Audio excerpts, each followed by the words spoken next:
तो आज का टॉपिक रहेगा फिनॉल सिस्टम। ठीक है, तो फिनॉल सिस्टम में एसिडिटी कैसे कंपेयर करना है तो ध्यान देंगे। जो फिनॉल सिस्टम होता है तो फिनॉल फिनॉल का एच को हम एसिडिक मानते हैं। क्यों एसिडिक मानते हैं हम लोग, तो ध्यान देना। फिनॉल जो होगा, फिनॉल का अगर एच को लूज करोगे, इस एच को हटाओगे, ठीक है, तो यहाँ पे क्या बनेगा, तो यहाँ पे अनायन क्रिएट होगा, इसको अनायन क्रिएट होगा। और हमको पता है कि अनायन क्या कर सकता है, अनायन रेजोनेंस कर सकता है। तो अनायन का रेजोनेंस हो सकता है, तो अनायन का रेजोनेंस होगा। ध्यान देना, यहाँ पे क्या होगा, रेजोनेंस से क्या होता है, चार्ज स्टेबल होता है। यहाँ पे चार्ज स्टेबल हो रहा है तो क्या होगा, फिनॉल से जो बनता है फिनॉक्साइड आयन, इसको बोलते हैं फिनॉक्साइड आयन। ठीक है, तो फिनॉक्साइड आयन जो फॉर्म कर रहा है वो स्टेबल है। स्टेबल क्यों है, due to resonance, due to resonance. ठीक है, तो अगर अनायन स्टेबल होगा तो क्या होगा, कंपाउंड एसिडिक होगा। तो फिनॉल एसिडिक क्यों होता है कि फिनॉल का एच, OH का एच निकलने के बाद अनायन का स्टेबलाइज होता है थ्रू रेजोनेंस, इससे क्या होगा, फिनॉल एसिडिक है। सिमिलरली बात करते हैं हम लोग कार्बोक्सिलिक एसिड का। तो कार्बोक्सिलिक एसिड में भी क्या है, अगर एच को निकालने से क्या रेजोनेंस होता था, तो यहाँ पे जो रेजोनेंस हो रहा है, यहाँ पे नेगेटिव जो O का है दूसरे O पे ट्रांसफर हो रहा है। ठीक है, दूसरे O पे ट्रांसफर हो रहा है। तो यहाँ पे आपको मैं बताया था कि अगर अगर आपका COH सिस्टम में जो O का स्टेबिलिटी है ड्यू टू किसके बीच में रेजोनेंस का स्टेबिलिटी होता है, तो आपको चीज याद रखना चाहिए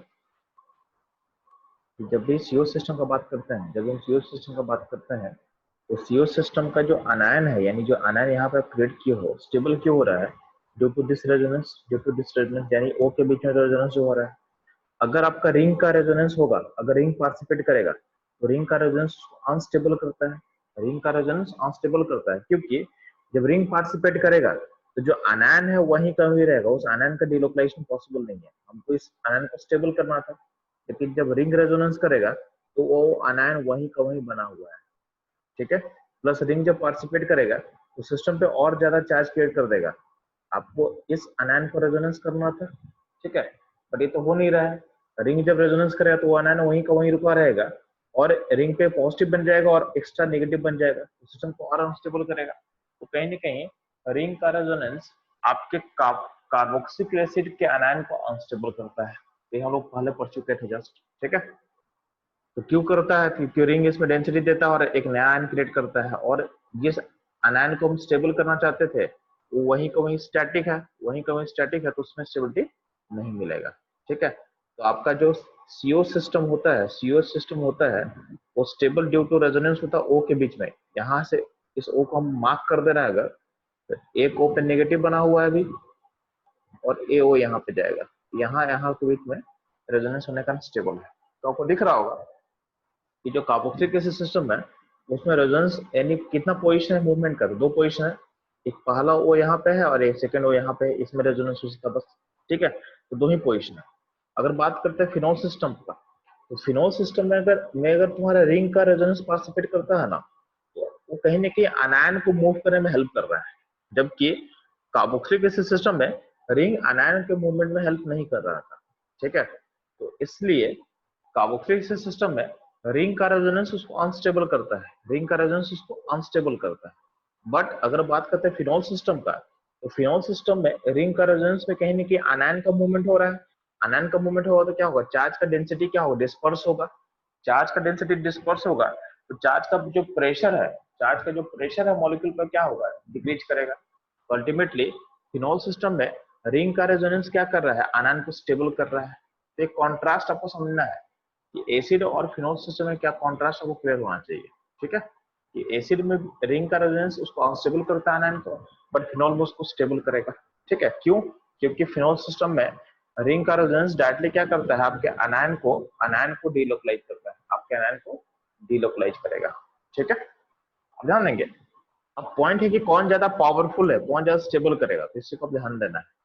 कहीं ना कहीं फिनॉल सिस्टम में जो अनायन है पहली बार O पे बना, और बाकी जब डीलोकलाइज हो तो हर जगह कहाँ बन रहा है, हर जगह कार्बन बन रहा है, हर जगह कार्बन पे बन रहा है, कार्बन पे फॉर्म कर रहा है। ठीक है, इसमें रेजोनेंस ज्यादा है, इसमें 1 2 3 4 फिगर पॉसिबल है, और आपके एसिड वाले सिस्टम में दो ही फिगर पॉसिबल है। तो ऐसा दिख रहा है कि ऊपर 4 रेजोनेंस पॉसिबल होगा तो ऊपर वाला स्टेबल होगा, तो ऐसा नहीं होता है। ठीक है, क्योंकि यहाँ ऊपर में 4 रेजोनेंस पॉसिबल है ठीक है। तो 4 रेजोनेंस पॉसिबल है, तो बट उसमें क्या है, उसमें एक रेजोनेंस में O पे नेगेटिव है, अब बाकी जगह कार्बन पे है, बाकी जगह कार्बन पे है। बट नीचे वाले फिगर में दो ही रेजोनेंस है, बट दोनों बार में नेगेटिव किससे बन रहा है, नेगेटिव बना O पे, नेगेटिव बना O पे। तो हमेशा ध्यान देना, पॉइंट है कि रेजोनेंस का नंबर इंपॉर्टेंट नहीं होता है, इंपॉर्टेंट क्या होता है कि रेजोनेंस कितना पावरफुल है। तो ऊपर वाला रेजोनेंस में आपका एक बार O पे नेगेटिव है, बाकी बार कार्बन पे नेगेटिव है, तो रेजोनेंस होना नहीं चाहेगा, रेजोनेंस होना नहीं चाहे, क्योंकि ओ अगर बात करते हैं ओ पे चार्ज छोड़ के सी पे चार्ज क्यों जाना चाहेगा। तो अगर बात करते हैं इस रेजोनेंस के होने का जो फ्रीक्वेंसी बहुत कम रहेगा, मतलब नंबर इतना दिखा रहे हैं, बट आपका most of the time figure इसी फॉर्म में रहेगा, मतलब जो डीलोकलाइजेशन का जो प्रोसेस है ना, वो बहुत स्लो रहेगा, मतलब उतना रैपिडली नहीं होगा। मतलब जो चार्ज का डिस्पर्सल का बात कर रहे हैं, चार्ज के डिस्पर्सल का बात कर रहे हैं, उतना रैपिडली नहीं होगा। ठीक है। बट अगर हम इस सिस्टम का बात करते हैं, तो इसमें क्या है, क्योंकि नेगेटिव यहाँ भी है और नेगेटिव ओ पे यहाँ पे भी है, और यहाँ पे नेगेटिव किस पे, ओ पे ही है। ठीक है। तो दोनों बार में नेगेटिव किस पे, ओ पे ही है, तो चार्ज फटाफट मूव करेगा। यानी चार्ज का डिस्पर्सल क्या है, दो ही रेजोनेंस है, बट चार्ज का डिस्पर्सल जो हो रहा है वो फास्ट होगा। यहाँ पे परफेक्ट वे रेजोनेंस हो रहा है। ठीक है। ये रेजोनेंस ज्यादा पावरफुल होगा, इसलिए ये जो आयन क्रिएट किए हो, ये ज्यादा आयन स्टेबल होगा as compared to this ion. इसलिए आपका सीओ सिस्टम, इसलिए आपका सीओ सिस्टम आपके फिनॉल सिस्टम से ज्यादा एसिडिक होगा। इसलिए आपका सीओ सिस्टम फिनॉल सिस्टम से ज्यादा एसिडिक होता है। ठीक है। ये आपको पॉइंट क्लियर हुआ? इसमें कोई डाउट है तो पूछ लेना आप लोग।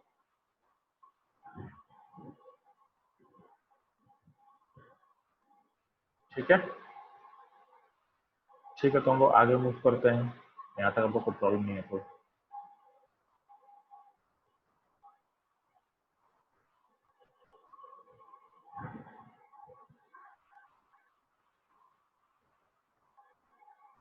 ध्यान देंगे, तो आप इसी को दिमाग में हमेशा सेट कर लेना इस चीज को कि फिनॉल सिस्टम से ज्यादा एसिडिक कौन सा सिस्टम होगा, एसिड सिस्टम। ठीक है। एसिड का जो सिस्टम होगा वो हमेशा फिनॉल से ज्यादा एसिडिक होगा। Acid system is more acidic then phenol system. इसका एक एक्सेप्शन होता है, इसका एक एक्सेप्शन होता है पिकरिक एसिड। पिकरिक एसिड जो होता है वो किसी भी एसिड से ज्यादा एसिडिक होगा, मतलब कोई भी एसिड सिस्टम होगा उससे ज्यादा एसिडिक होगा पिकरिक एसिड।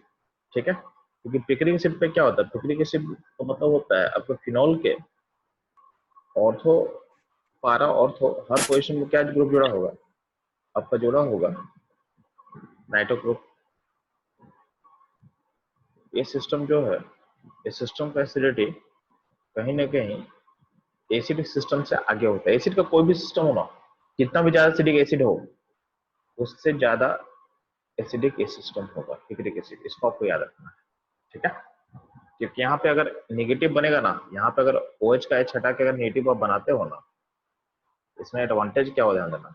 मान लो इस H को हटा दिए हम, ठीक है, और हम नेगेटिव क्रिएट कर दिए, तो ये जो नेगेटिव है, ये नेगेटिव रिंग में तो जाएगा जाएगा, और प्लस क्या है, रिंग में जब मान लो, रिंग में अगर मान लो कि ऑर्थो पारा ऑर्थो पे जब भी जाएगा, तो बगल में मान लो नेगेटिव यहाँ पहुंचेगा मान लेते हैं, तो नेगेटिव फिर नाइट्रो में चला जाएगा।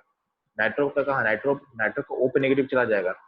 नेगेटिव और यहाँ बनता है तो यहाँ भी नाइट्रो का O पे चला जाएगा, और यहाँ एक बनता है तो यहाँ भी नाइट्रिक के O पे चला जाएगा। तो अल्टीमेटली आपका जो नेगेटिव है 3 O पे शिफ्ट हो सकता है, मतलब नेगेटिव आपका यहाँ जा सकता है, आपका नेगेटिव यहाँ भी जा सकता है, यहाँ भी जा सकता है। इस नाइट्रो का O में पार्टिसिपेट होने के कारण आपका आयन काफी स्टेबल हो जाता है, आपका आयन काफी स्टेबल हो जाता है। इसलिए जो पिक्रिक एसिड है हाईली एसिडिक कंपाउंड होता है, हाईली एसिडिक कंपाउंड होता है। ठीक है। इसमें कोई दिक्कत नहीं रहेगा आपको। ठीक है। अब ध्यान देना, बात करते हैं फिनॉक्साइड जो है, फिनॉक्साइड यानी जो आप नेगेटिव बनाए हो, उसका स्टेबिलिटी कैसे डिसाइड करेंगे। तो ध्यान देना, जब भी जबकि फिनॉल ग्रुप में -M ग्रुप जुड़ा रहेगा तो काफी स्टेबल करेगा। ठीक है। फिर माइनस आई, फिर सिंपल फिनॉल फिगर यानी फिनॉक्साइड आयन, फिर इसमें प्लस आई, फिर प्लस आई। इस ऑर्डर में आपको अरेंज करना है। ठीक है। इस ऑर्डर में आपको अरेंज करना है।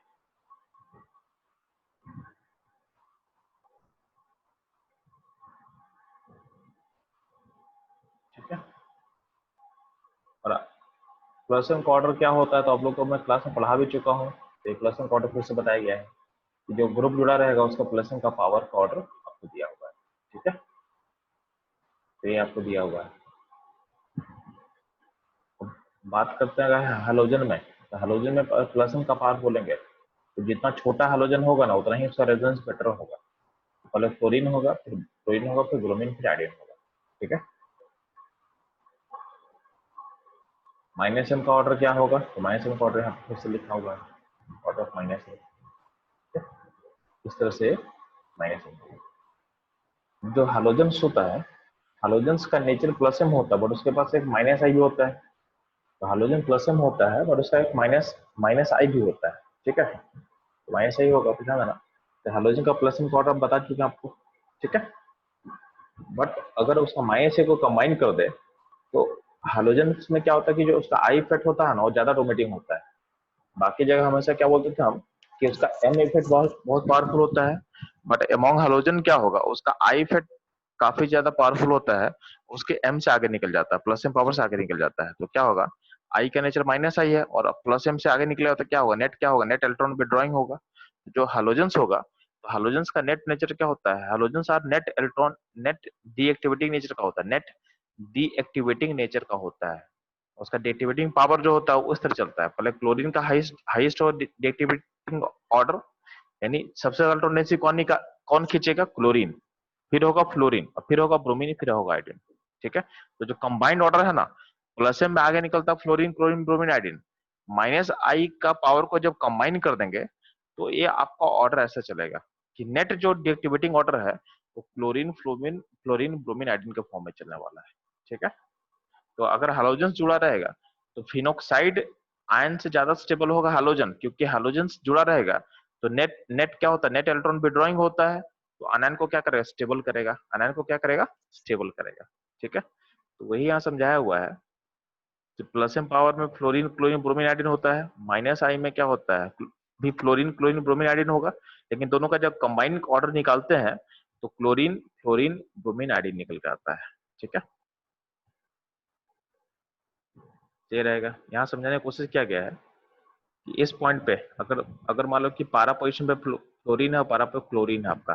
ठीक है, तो इस पोजीशन पे क्या होगा, दोनों का प्लस से भी काम करेगा, दोनों का माइनस से भी काम करेगा। तो जब दोनों काम करेगा, प्लस से माइनस से दोनों काम करता है, तो नेट कंबाइंड ऑर्डर में कौन आगे निकलता है, तो नेट कंबाइंड ऑर्डर में आपका निकलेगा क्लोरीन आगे निकलेगा। तो क्लोरीन का जो फिनॉक्साइड पोजिशन है वो ज्यादा स्टेबल रहेगा। ठीक है, लेकिन अगर मेटा पे होगा, अगर मेटा पे होगा तो मेटा पे तो प्लस में काम नहीं कर रहा है, तो मेटा में सिर्फ काम क्या करेगा, माइनस से काम करेगा। तो माइनस आई में कौन ज्यादा आगे निकलता है, तो माइनस आई में देखोगे तो माइनस आई में निकलता आगे फ्लोरीन।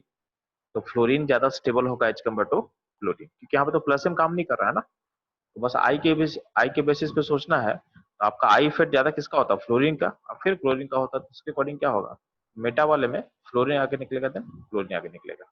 ठीक है,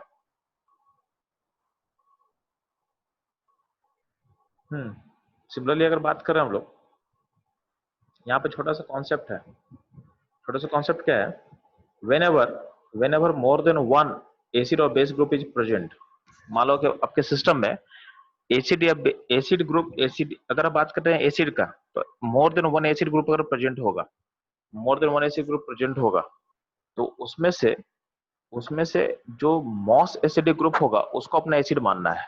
ठीक है, या अगर बेसिसिटी का बात कर रहे हैं तो जो मोस्ट बेसिक ग्रुप होगा उसको अपना बेस मानना है। इसको एग्जांपल से मैं समझा देता हूँ। इसका एग्जांपल क्या होगा, जैसे मान ले कि तेरे पास मॉलिक्यूल में ऐसा कुछ है। ठीक है, एक OH भी है और आपके मॉलिक्यूल में कहीं ना कहीं एक COH भी है। तो आपको पता है कि OH भी एसिडिक हो सकता है और आपका COH भी एसिडिक हो सकता है। तो ज्यादा एसिडिक कौन होगा, तो ज्यादा एसिडिक आपको दिख रहा है कि ज्यादा एसिडिक कौन होगा, तो ज्यादा एसिडिक होगा COH। तो ये आपका ऐसे अगर आपको इसको एसिडिक की तरह सोचना है, तो जो ज्यादा एसिडिक ग्रुप होगा उसको अपना एसिडिक सोच के बढ़ना है। ठीक है, तो इसको अपना एसिडिक मानना है। तो जब भी आपके सिस्टम में more than one acidic group होगा या more than one basic group होगा, तो जो मोस्ट एसिडिक ग्रुप होगा उसको उसको अपना बेस ग्रुप लेके चलना है। ठीक है, उसको अपना बेस ग्रुप लेके चलना है। ठीक है, यहाँ तक कोई दिक्कत रहेगा आप लोग को। ठीक है, ध्यान देना, यहाँ पे जो OH रहेगा ना, OH यानी फिनॉल सिस्टम में नाइट्रो लगा हुआ है, ऑर्थो पे, पारा पे, मेटा पे लगा हुआ है। अब बोला है इनका एसिडिटी कंपेयर करना, इनका एसिडिटी को कंपेयर करना। ध्यान देना, नाइट्रो क्या होता है, नाइट्रो के माइनस ए ग्रुप होता है, तो नाइट्रो का अपने माइनस एम होता है और माइनस आई होता है, ठीक है। नाइट्रो का अपना माइनस एम होता है, माइनस आई होता है, और यहाँ पे मेटा पे क्या होगा, सिर्फ माइनस आई होगा। तो अल्टीमेटली पता है कि फिनॉल का जो OH का जो H हटेगा तो नेगेटिव बनेगा, तो नेगेटिव को क्या करता है, माइनस एम पावर क्या करेगा, उसको स्टेबल करेगा और माइनस भी स्टेबल करेगा। तो सबसे ज्यादा स्टेबल कौन करेगा, जो माइनस एम करेगा। तो आपका मेटा से बेटर क्या होगा, ऑर्थन पारा वाला। अब ऑर्थन पारा वाले में कंपेयर करते हैं तो ऑर्थन पारा में माइनस एम पावर बराबर होता है, क्योंकि माइनस एम का जो पावर होता है डिस्टेंस पे डिपेंड नहीं करता है। तो इस लॉजिक से देखते हैं, तो इस लॉजिक पे डिसीजन कौन लेगा, तो डिसीजन लेगा आपका माइनस आई। तो माइनस आई अगर देखते हो ध्यान से, माइनस आई किसका ज्यादा होगा, तो माइनस आई ऑर्थो वाले का ज्यादा होगा पारा वाले से। तो लॉजिकली क्या होना चाहिए, ऑर्थो पे जो नाइट्रो ग्रुप है वो ज्यादा एसिडिक होना चाहिए था। ऑर्थो पे जो एसिडिक है, ऑर्थो पे जो नाइट्रो है वो ज्यादा एसिडिक होना चाहिए था, ठीक है। तो ortho nitrophenol is more acidic होना चाहिए था, तो ऑर्थो होना चाहिए था, फिर पारा होना चाहिए था, फिर क्या होना चाहिए था, मेटा होना चाहिए था। तो ऐसा ऐसा चलना चाहिए था। बट होता क्या है, कि ऑर्थो वाले में कहीं ना कहीं जो ऑर्थो का जो एच है, ओ एच है, सॉरी ऑर्थो नाइट्रोफिनॉल का जो ओ एच का जो एच है, वो कहीं ना कहीं नाइट्रो के साथ हाइड्रोजन बॉन्ड बनाता है। नाइट्रो के ओ के साथ हाइड्रोजन बॉन्ड का फॉर्मेशन होता है, हाइड्रोजन बॉन्ड का फॉर्मेशन होता है। तो इसके कारण क्या होता है कि ये जो ओ और एच है आपस में इस एच बॉन्ड से लिंक हो चुका है। अब ये लिंक हो जाए तो क्या होगा, ये जो एच, जिस एच का हम बात कर रहे हैं ना, वो निकलेगा बाहर नहीं, उसका निकलना क्या हो, डिफिकल्ट हो जाएगा। इस हाइड्रोजन बॉन्ड के कारण आपका जो ऑर्थोनाइट्रोफिनॉल है उसका एसिडिटी पारा वाले से हल्का सा घट जाता है। होना क्या चाहिए था, ऑर्थो ज्यादा एसिडिक होना चाहिए था, ऑर्थो नाइट्रोफिनॉल ज्यादा एसिडिक होना चाहिए था, but due to this H bonding ortho nitrophenol का एसिडिटी पारा वाले से डिक्रीज कर जाता है, मेटा से नहीं घटता है, मतलब ज्यादा नहीं घटता है। तो मेटा से नहीं मानोगे तो ऑर्डर क्या होना चाहिए, तो ऑर्डर हो जाएगा पहले पारा, फिर ऑर्थो और उसका मेटा, ठीक है। ये इंपॉर्टेंट है, इसको आपको याद रखना है, ठीक है। क्यों होता है लॉजिक समझा दे, क्योंकि ऑर्थो वाले में ऑर्थो का जो एच है, ऑर्थो नाइट्रोफिनॉल में जो OH का जो H है वो हाइड्रोजन बॉन्ड बना के ट्रैप हो जाता है, तो वहां से निकलना उसके लिए क्या होगा, पॉसिबल नहीं होगा, ठीक है। मतलब पॉसिबल है, थोड़ा सा स्लाइटली डिफिकल्ट हो जाता है, इसलिए क्या होता है, पारा के रिस्पेक्ट में एसिडिक लेस एसिडिक होता है। तो होना चाहिए था ऑर्थो का एसिडिक ज्यादा, बट पारा है, पारा का एसिडिटी ऑर्थो से हल्का सा आगे निकल जाता है इस रीजन के कारण, ठीक है। आश्रय क्या दिक्कत है बच्चा। सर ऐसा और कोई एग्जांपल है जिसमें मतलब पारा ऑर्थो से ज्यादा एसिडिक हो जाएगा, ये जैसा था? नहीं ऐसा हाँ ऐसा हो सकता है, अगर मान ले कि इसमें फ्लोरीन लगा देगा, ठीक है। जैसे नाइट्रो है ना, नाइट्रो के साथ अगर यस मान सर। लो जैसे अगर फिनॉल में इस तरह का ग्रुप को लगा दिया, फिनॉल हो गया, फिनॉल में लगा दिया मान लो कि अल्डिहाइड ग्रुप लगा दिया, अल्डिहाइड, तो यहाँ भी H बॉन्ड बन सकता है, तो इसमें भी हो जाएगा, ठीक है। तो इसमें भी हो सकता है एल्डिहाइड हो सकता है। इवन आई थिंक फ्लोरीन वाला केस मुझे देखना पड़ेगा, फ्लोरीन वाला केस, कि अगर OH में अगर फ्लोरीन लगा देते हैं तो F लगा देंगे तो F में भी H बॉन्ड पॉसिबल है, तो इस वजह से कंफर्म करना पड़ेगा। आई थिंक अल्डिहाइड वाले में होता है, लेकिन जो फेमस है ना, ये फेमस नाइट्रो वाला ही तुमसे क्वेश्चन पूछेगा तो, ठीक है। तो ये yes sir. Aldehyde aldehyde actually होता क्या है, डाटा हमको देखना पड़ता है, डाटा देख के हम लोग को बताना पड़ता है, ठीक है। तो ऐसा अगर लॉजिकली देखते हैं तो अल्डिहाइड में होना चाहिए, इसमें होना चाहिए, और आपको फ्लोरीन वाले में होना चाहिए। अब इसको कंफर्म करें डाटा देखने के बाद, ठीक है, क्योंकि अब H बॉन्ड का पावर कितना स्ट्रांग है वो भी बहुत ज्यादा मैटर करता है, ठीक है। तो सारी चीज देख के हम बात करेंगे, ठीक है। Yes sir.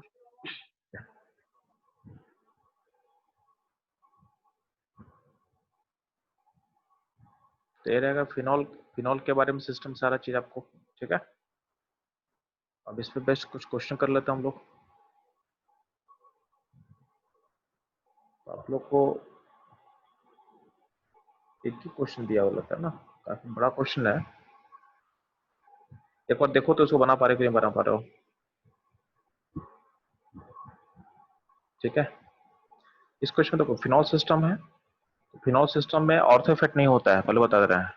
जो हम लोग लास्ट क्लास में बात किए थे ऑर्थो इफेक्ट का, तो ऑर्थो इफेक्ट कहाँ होता है, वो सिर्फ एसिड सिस्टम होता है, तो एसिड वाले में ऑर्थो सिस्टम होगा, फिनॉल वाले में ऑर्थो सिस्टम मत कर देना, फिनॉल में ऑर्थो इफेक्ट मत करना, ठीक है, ये आपको ध्यान देना है इस चीज को। तो इस एक काम करो, ठीक है, इतना बड़ा क्वेश्चन तो फेवर नहीं करने बोलेंगे। एक काम करो, मैं क्वेश्चन दे रहा हूँ, उसको बना पा रहे हो देखना, ठीक है, एक से होल्ड करो।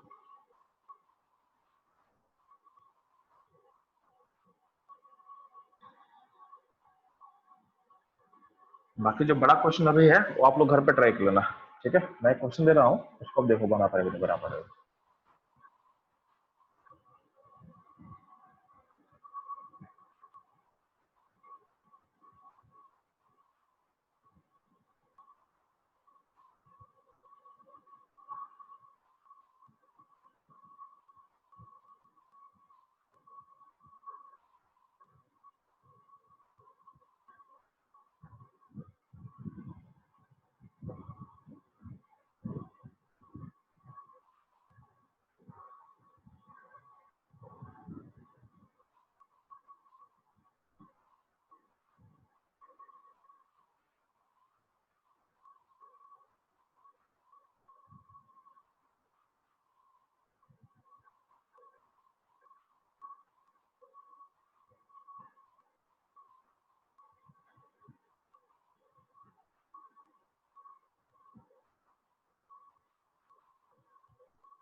क्वेश्चन मॉडिफाई मत करो जो भी कर रहे हो।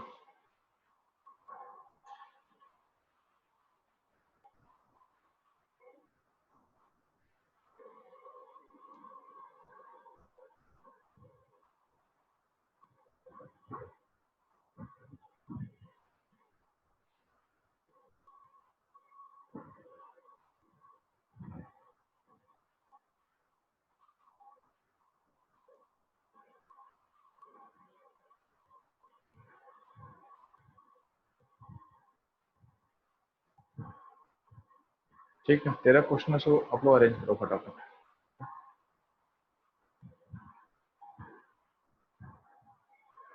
इसको अरेंज करो अकॉर्डिंग टू एसिडिटी, जल्दी फास्ट।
क्वेश्चन सॉल्व हो जाए तो मुझे बताना आप लोग।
ठीक है, चलो मैं सॉल्व करता हूँ क्वेश्चन को, आप लोग फट लगा दिए। ठीक है, ध्यान देना।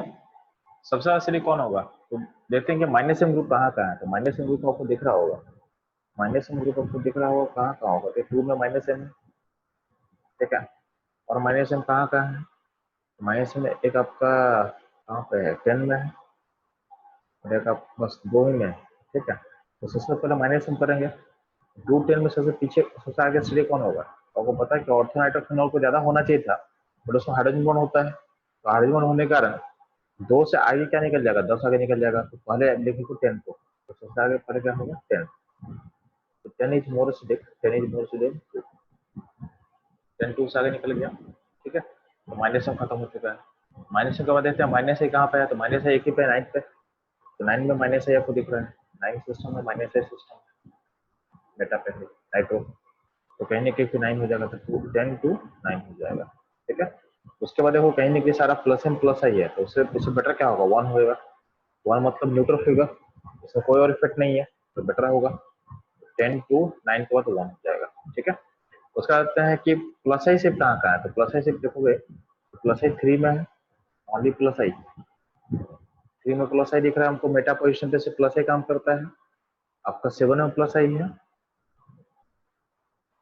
और आपका 7 में के बाद देखोगे आपका 11 में, चूंकि एक भी अल्फा एच नहीं है ना, 11 के अल्काइल में कोई भी अल्फा एच नहीं है, तो क्या होगा 11 में प्लस आई होगा।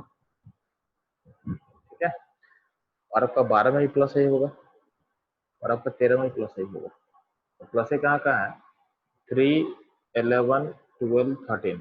ठीक है, तो प्लस आई जितना कम होगा उतना स्टेबल होगा ना, तो सबसे कम प्लस आई कहाँ मानेगा 13 में।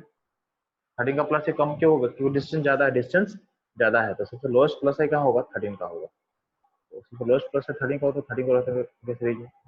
13 के बाद लोएस्ट किसको मानेंगे, तो 3 को। 3 का प्लस आई कम है क्योंकि उसमें कार्बन कम है। और 3 के बाद क्या होगा आपका 12 का, आपका 12 का प्लस आई कम होगा। और 12 के बाद क्या होगा आपका होगा 11, आपका होगा 11। क्योंकि सारा प्लस आई के बेसिस पे अरेंज कर दिए। अब बात करते हैं सर प्लस। सर हाँ बोलो सर बेटा। 7 छोड़ दिए, 7 नंबर छोड़ दिए। 7 7 7 7 छोड़ दिए क्या, अच्छा ठीक है। हाँ 11 12 से पहले आएगा। हाँ 7 12 से पढ़ाया जाएगा। ठीक है, 7 12 से, हाँ 7 12 से पढ़ाया जाएगा। ठीक है, अब उसके बाद हम लोग क्या करते हैं, प्लस प्लस प्लस ऐसा खत्म हो चुका है, तो देखते हैं प्लस एम। प्लस एम सबसे वीकेस्ट किसका होगा, जब एक अल्फा एच होगा। तो प्लस एम में देखोगे तो 8 और 6 में एक एक एक अल्फा एच का प्लस एम है, तो बेटर तो 8 और 6 का प्लस एम बराबर होता है। प्लस एम बराबर होता है क्योंकि प्लस एम डिस्टेंस पे डिपेंड नहीं करता है। तो डिस्टेंस क्या लगेगा, डिस्टेंस लगेगा प्लस आई पे, plus I para position plus है वीक होगा as compared to ortho position, ठीक है। उस केस में आपका 8 6 में आगे निकल जाएगा, कौन सा 8 आगे निकल जाएगा, 8 ज्यादा एसिडिक होगा फिर 6 होगा, ठीक है। अब बचा उसके बाद देखते हैं, तो 5 और कौन सा है 4 है, तो दोनों में जो प्लस आई है, दोनों में जो प्लस आई है, ठीक है, तो दोनों में प्लस एम बराबर है, तो डिसीजन लेगा प्लस आई, तो प्लस आई कम किसका, तो प्लस आई कम आपका 4 वाले का, तो क्या होगा 4 होगा, और सबसे पीछे क्या होगा, सबसे पीछे आपका होगा 5। ये होगा आपका एसिडिटी ऑर्डर, ये होगा आपका एसिडिटी ऑर्डर, ठीक है। इसमें कोई डाउट आप लोग को?